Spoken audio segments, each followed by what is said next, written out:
Bakit hindi ang mga Duterte ang problema sa bansa po, Sir Anthony? Talaga naman hindi talaga ang problema ang Duterte, no? Sa nakikita ko talaga, it's the administration that's the problem.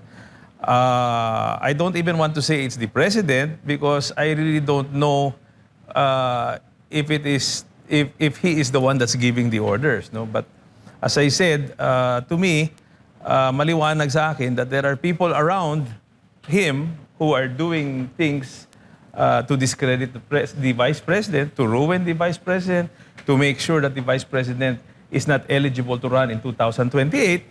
And a lot of people believe that all of these instructions are coming from the president. Kasi nga, tahimik ang presidente, no? Kasama po natin si Ginoong Anthony Del Rosario, ang SecGen po ng Hugpong ng Pagbabago at malapit na kalyado ito ni Vice President Sara Duterte. Sir, mayang gabi. Welcome po sa live natin na programa. Mayang gabi, MJ. Mayang gabi sa Admar. Good evening sa inyo lahat. Magandang gabi po sa inyo lahat. Opo. Happy Independence Day. Yes, 128 Opo. Independence Day. Ang tanong natin dyan, tunay ba tayong lumaya, Sir Anton? Well, definitely. Pero alam mo, ang nakakatuwa rito, 128 years ago, we declared our independence from the United States, no? But given what is happening now to our country, marami kang makikitang mga comments sa Facebook, marami ka rin makikitang mga comments from other personalities, na mga people around us, saying na baka mas maganda pa kung under na lang tayo sa ibang bansa para at least masugpo talaga yung korupsyon, no? Mawala na ang korupsyon sa ating bansa.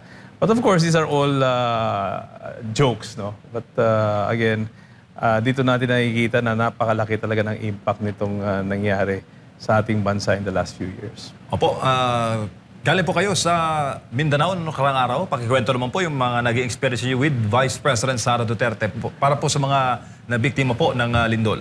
Oo po. Of course, 2 days ago, pumunta po ako ng General Santos City, no? Ang purpose sa pagpunta natin doon ay para tumulong sa mga victims of the earthquake, no, na nangyari po dyan sa Glan, Sarangani.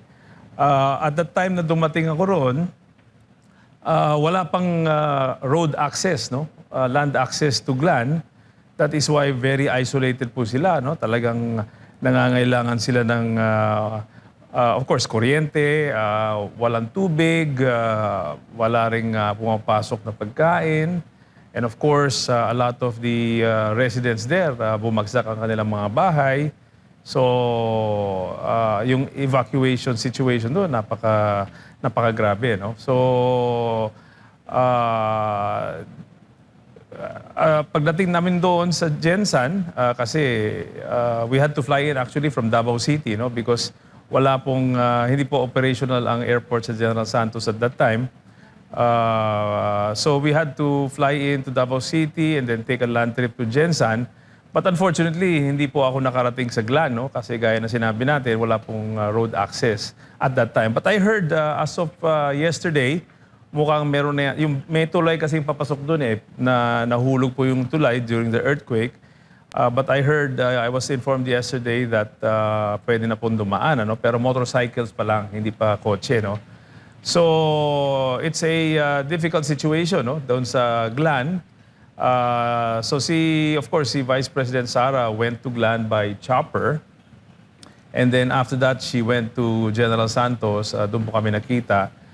Pumunta po siya doon para bumisita doon sa mga victims ng earthquake, and of course pumunta po siya doon to pay her respects to one of the victims doon sa nangyaring insidente, no? So yun po ang situation at the time. I did not stay overnight. I only went there. Of course, nag-turn over din kami ng mga bigas. Meron tayong mga kaibigan from Luzon and of course from Mindanao na gustong tumulong. So, nag-donate po sila ng mga bigas and meron din mga nag-donate ng tubig, of course, which was also very important, no? Kasi wala nang access sa potable water in those areas. So napakarami po mga other municipalities also that were affected, no? I heard Malita is also affected in Davao Occidental, Jose Abad Santos. So so napakarami po. Malapatan in Sarangani is also affected. So grabe itong nangyaring earthquake, no? So 7.8. I cannot even remember an earthquake that was higher than that, no, in recent history. So I hope the government, especially the government, no, I hope they are able to do much more, no, kasi talagang sila lang talagang inaasahan ngayon ng mga victims doon sa mga lugar na yun. Opo, tsaka nakita natin na Sir Anthony, si VP Sara very hands-on, no? Sa, Oh, lalo yes. na, especially Mindanao eh. Yes. Baluarte ng mga Duterte, Mindanao. At hindi basta-basta, last year, nagkaroon po ng malakas din na lindol. Some parts of Region 12, Sultan Kudarat was very, very affected. Meron pang mga pagtama ng malalakas na bagyo. So talagang the Vice President is giving back to the people na nagtiwala sa kanya, sir. Well, yes, that's correct, no? As a matter of fact, hindi lang naman ngayon yan, no? Even before when she was in the local government of Davao City, as both Vice Mayor and Mayor, nakita na po natin na very hands-on siya, no? Very involved siya sa lahat ng programs. She's very aware of what's going on around her when she was both Mayor and Vice Mayor of the city of Davao, no? And of course, true to form, ganun pa rin ang ginagawa niya ngayon bilang Vice Presidente, no, sa ating bansa. So I think this is already her style of governance, no? Very on top of everything. Talagang alam niya kung ano ang mga nangyayari sa kanyang paligid. Opo.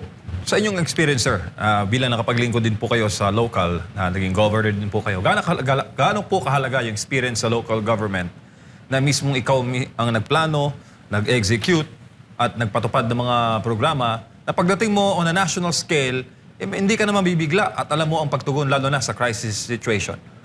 Malaking bagay po yan, ano? Lalo na pag dumaan ka ng either mayor or governor, no? Because you're like a little president. You have the resources of government under you. You have all the departments. In my case, kasi governor ako dati, so of course lahat ng mga departments under sa probinsya, nagre-report lahat yan sa inyo. And of course, meron kayong support from the military and the police, no? So it's a more difficult job compared to a congressman, no? Because you have to really be in the area all of the time. Pag merong mga problema, ikaw talaga ang first responder. You have to make sure that especially when there are disasters, dapat talaga ang unang-una mong gagawin dyan is planuhin kung paano ka papasok, how to make sure that the essential relief goods reach the correct beneficiaries, no? And it's a difficult process, pero yun talaga ang trabaho pagdating sa mga ganyan. That's why gaya ng sinabi natin kanina, there's only so much we can do. Like ako, I'm already a private citizen, I'm no longer in government, so anytime makakatulong po ako, sinusubukan kong tumulong in my own way. But of course, iba po yung resources ng gobyerno, no? That is why importante talaga na not only the national, no, even the local.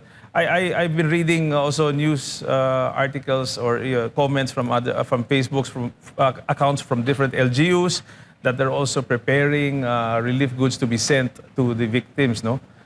So of course, maraming salamat, no? Talagang kailangan magtulungan talaga tayo. Hindi ito panahon sa pamulitika, panahon ito para sa serbisyo, panahon para tulungan po ang ating mga kababayan na naghihirap ngayon dyan sa Mindanao. Opo. Marami pong hamon ngayon, sir, no? At mukhang uunahin yata ang impeachment talaga. Sa kabila po ng mga challenges natin sa gasolina, crudo o yung oil supply natin, hindi na po yata matatapos itong gulo sa gitnang silangan. Na alam naman po natin, domino effect sa Pilipinas. Nagbabadya po yung malakas. Nabalataan mo ba, Super El Nino? This coming October? Yes, or yes. last quarter ng taong ito?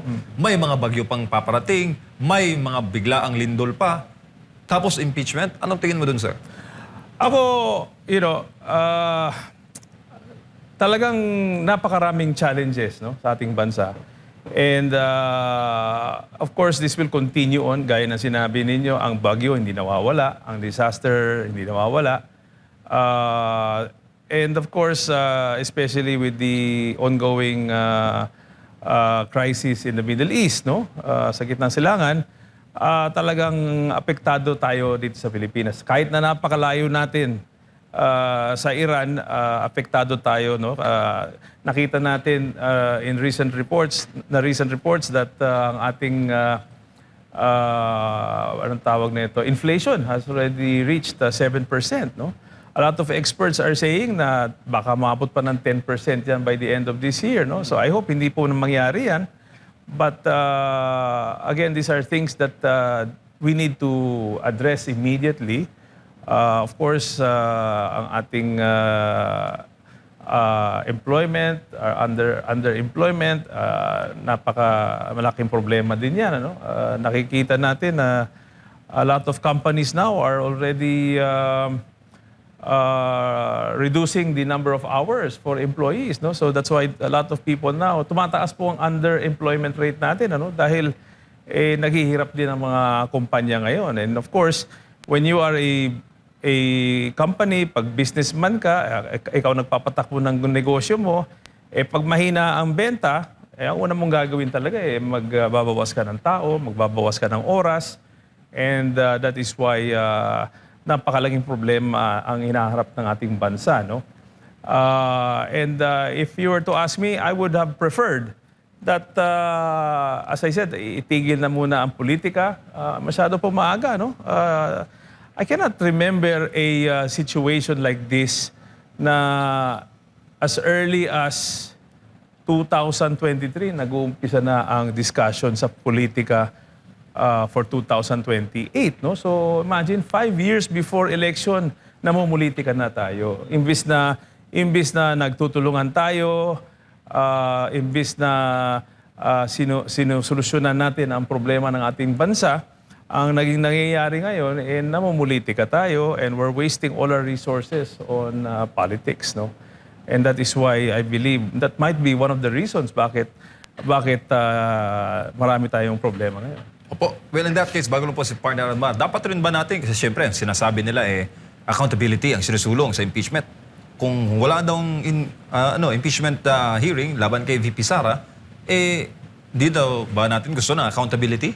What are your thoughts about Well, tama din yan, ano? Pero ang nakakatawa kasi rito, ang gusto nilang accountability is only the accountability of one person, and that is the Vice President, no? Nakita na po natin ito na in the past years na lumabas na itong mga issue ng flood control. Ang presidente mismo ang nagsabi, ang nag-report nito sa kanyang SONA in 2025. Nung sinabi niyang mahiya naman kayo. So, na-expose na po ng ating presidente yan last year.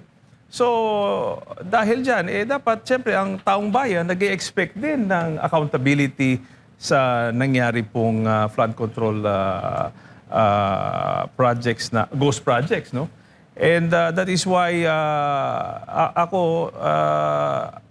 nakikita ko na talagang base sa mga sinasabi ng mga witnesses, especially itong mga sundalo na lumabas, talagang massive ang corruption sa ating gobyerno ngayon in the last few years, no?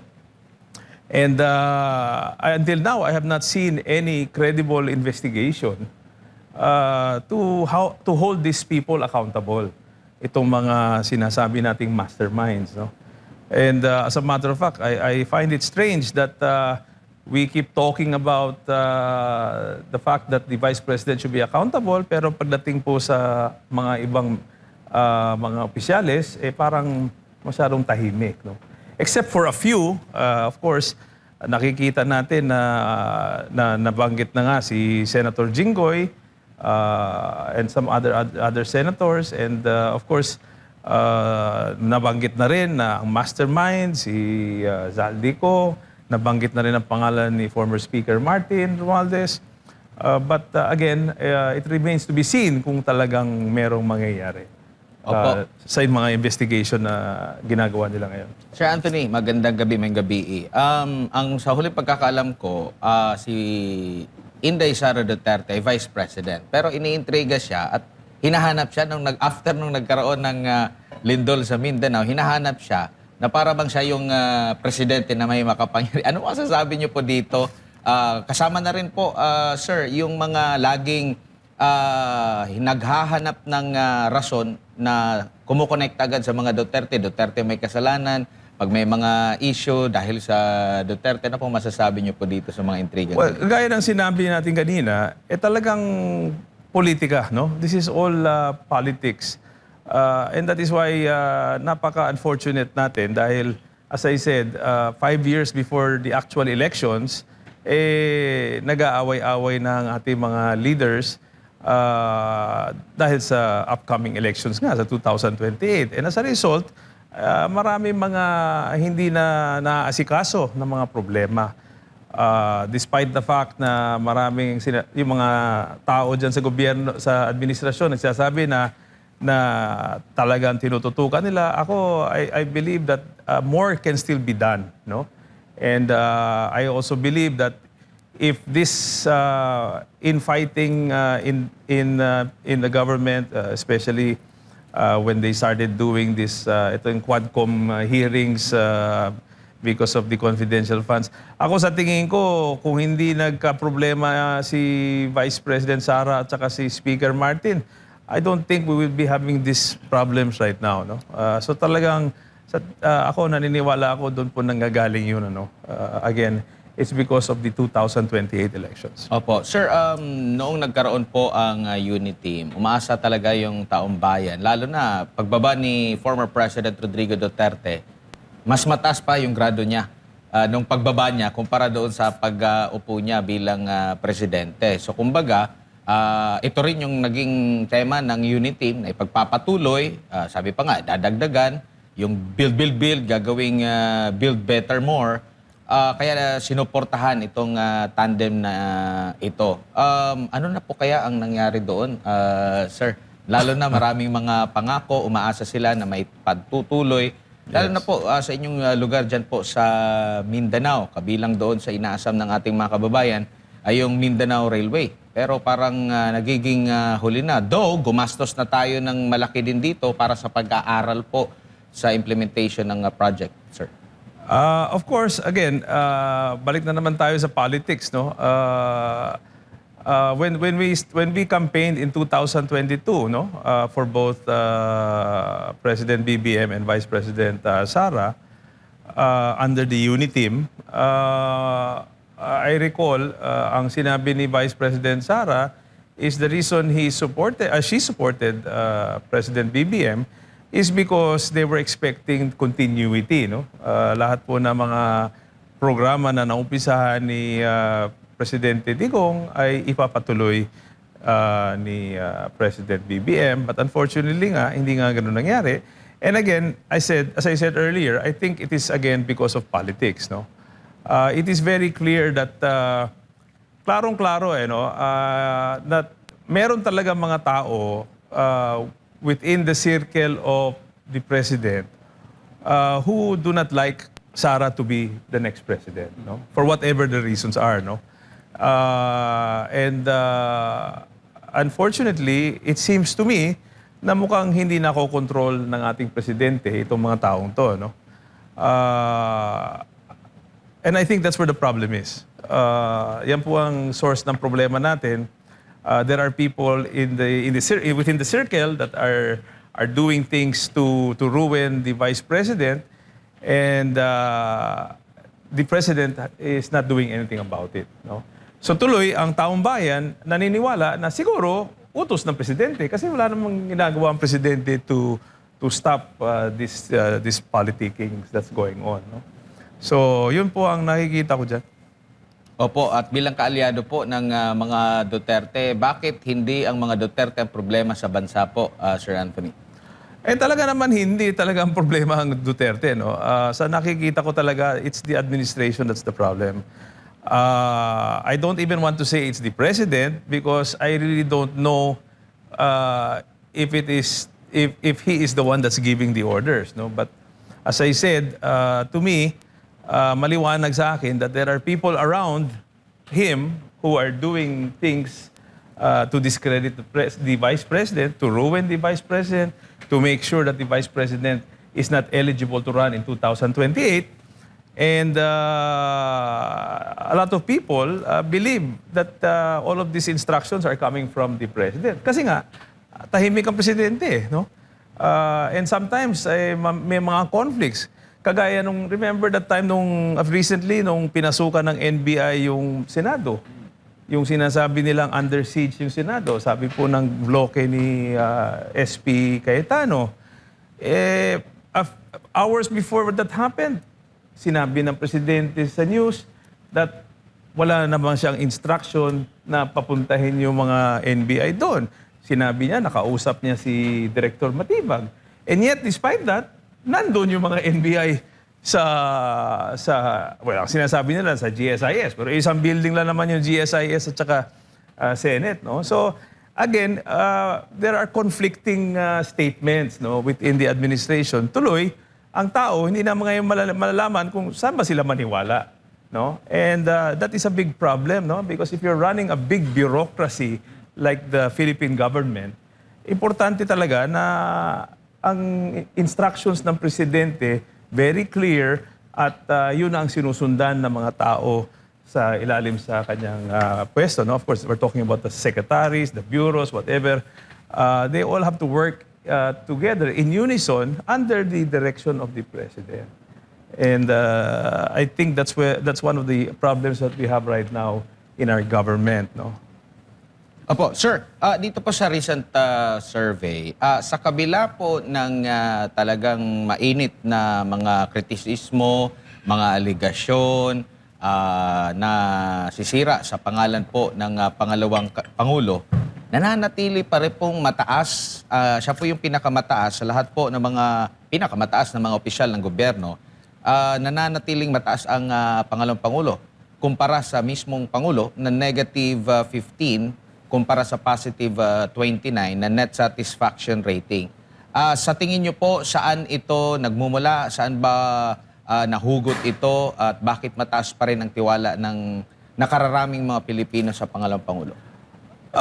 Again, itong survey ni Vice President Sara, no, it's very consistent. And to me, it shows that the people trust her. That they believe in what she's doing. And if you look at the style of the Vice President, she doesn't talk about politics eh. No? Kung napansin niyo, hindi politics ang pinag-uusapan ng ating Vice Presidente. All she does is she just goes around the country, bumibisita siya pag may mga invitations. Once in a while, she'll talk about pag-uusapan niya yung mga nangyayari sa gobyerno. Pero bihirang-bihira ka makarinig ng mga political statements, no? And on the other hand, as I said earlier, it seems like the whole government is concentrating, the administration of the president, it seems like they're all concentrating on discrediting the vice president, making sure that she's not able to run in 2028. Alam mo naman mga Pilipino, mahilig sa mga, anong tawag niyan, yung underdog di ba? So parang, I think, ang tingin ko dyan, baka ang mga kababayan natin, nakikita nila na inaapi na masyado ang ating Vice Presidente. And that is why the support remains to be there, no? And of course, the other result is that bumabagsak ang ratings ng ating Presidente because of that. Opo. Sir, bago lang ulit si partner MJ, mula nung nagka-watak-watak na ang unit team at sa iba na nakipag-unit team, marami pong mga dati kaalyado, dati rin sigurong malapit or naging pumanig dito kay Vice President Sara Duterte, nawala na po. No? Ano po ang itong magandang lesson? Kasi, kumbaga, nababanggit na rin ni VP Sara na wala talagang, kumbaga, tanggap na niya yung mga pangyayari. Sa tingin niyo po, pag alam niyo naman po, papalapit na yung eleksyon, mataas pa rin yung kanyang sa survey niya, rating pa rin niya, siya pa rin yung pinakamalakas na nalilito pa ata yung mga kalaban kung sino yung itatapat sa kanya. Yung mga political butterfly po na babalik ulit dito. Ano sa tingin niyo yung magiging pagtanggap dito ng pangalawang Pangulo? Kasi nag-decide na rin ng ang PDP laban din. Though hindi PDP laban si VP Sara, sabi nila na kung sino man yung susuporta nga dito sa impeachment, kailanman hindi na sila magkakalong sa mga ito. Ano po masasabi niyo po dito, sir? Unang-una, no, ang ating bansa kasi, sa ating konstitusyon, pinapayagan kasi ang multi-party system. No? That is why napaka-normal na sa ating bansa na ang mga opisyales lumilipat ng partido. No? So, hindi sila sumasali sa partido dahil sa ideology ng partido. Instead, sumasali sila sa partido dahil sa kung sino ang presidente nila sa partido na yon. Ano? And that is why isa yan sa mga nakikita nating problema sa ating constitution. And as a result, normal na, no? Nagiging normal na in every election na yung mga kandidato na tumatakbo under the administration in the last election, pagdating sa next election, lumilipat sila, especially pag presidential elections na, no?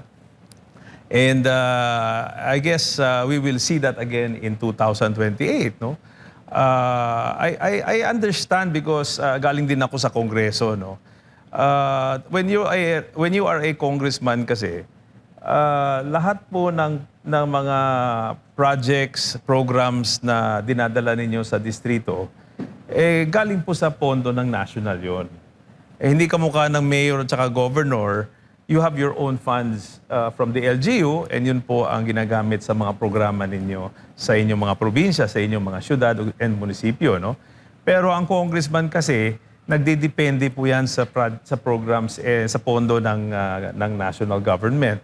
And of course, to be able para makakuha ka ng pondo sa national government, of course, you have to support the current administration.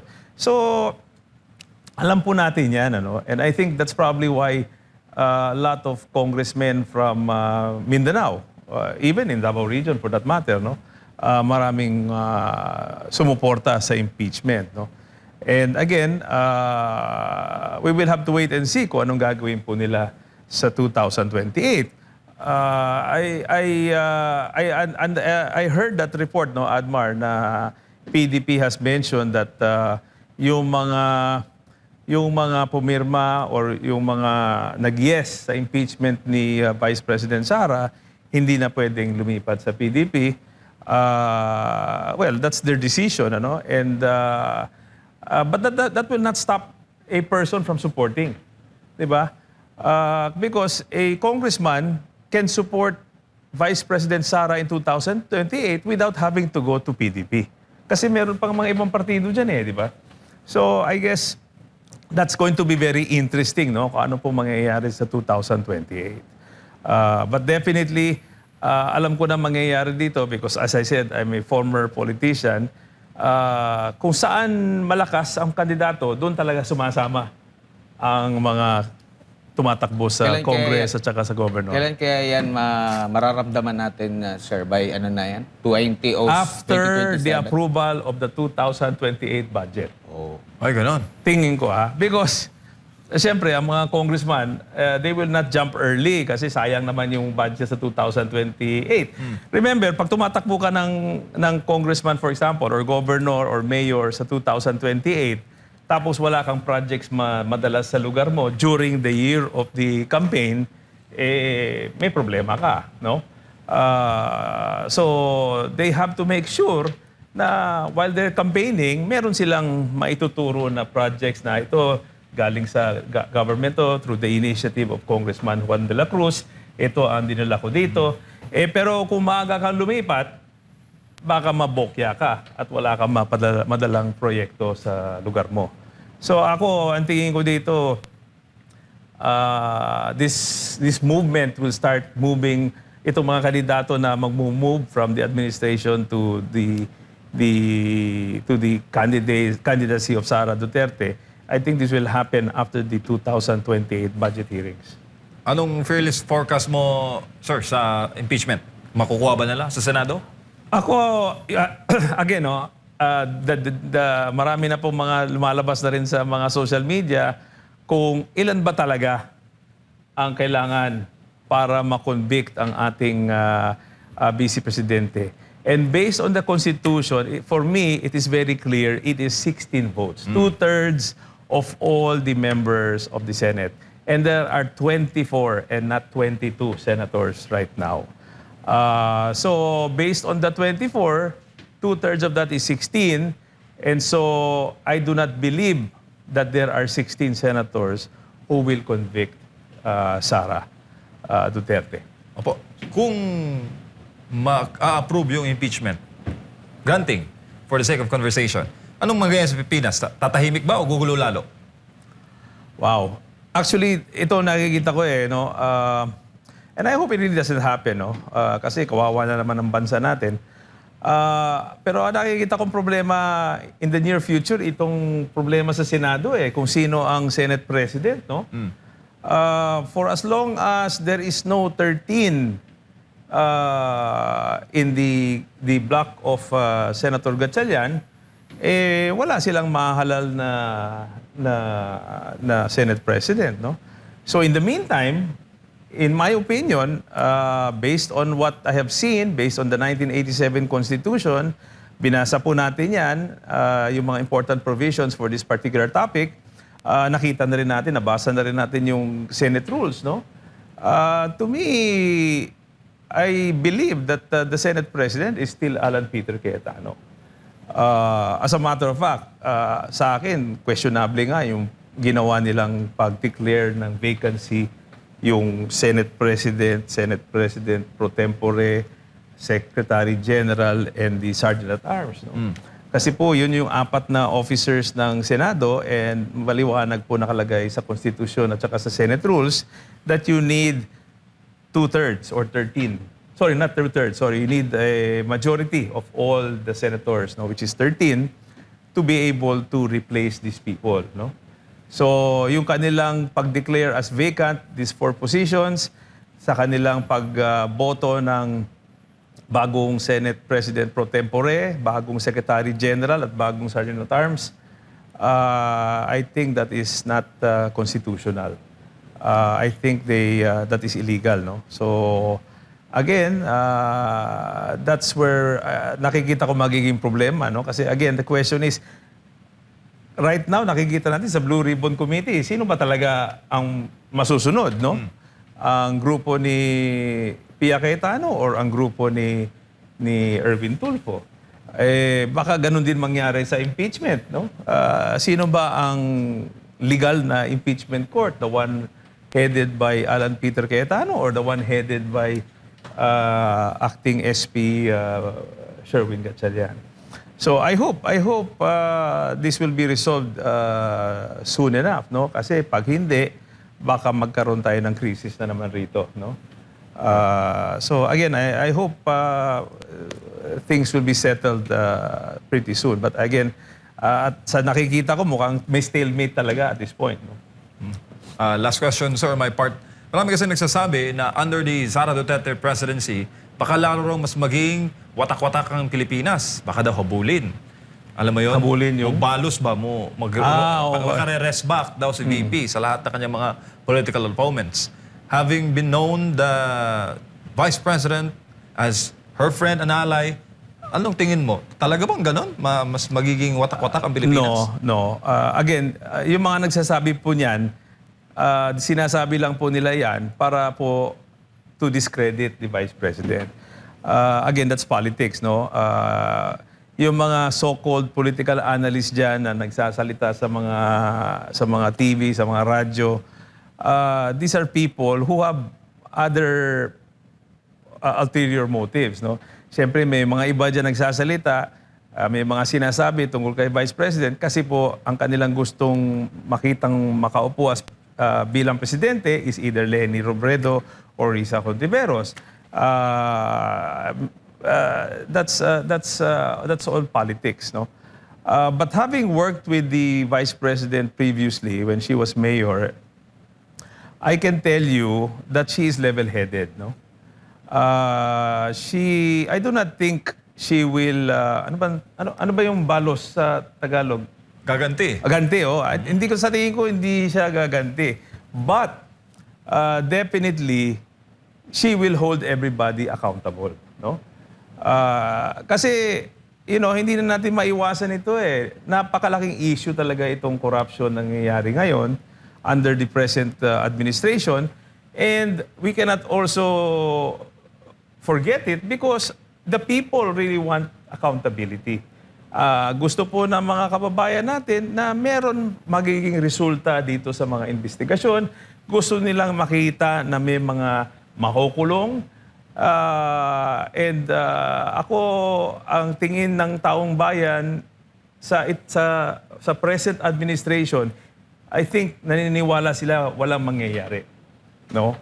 Walang mananagot. So therefore, it is expected dahil walang magiging resulta sa administrasyon ngayon, sigurado yan pagdating ng panibagong administrasyon, whoever it is that will be the next president, I am sure the people of this country will want the next president to put in jail those people who were corrupt in this administration. Proven corrupt. Yes, proven of course, di ba? So yun ang tingin ko dyan. I think that is what the people are going to be looking forward to.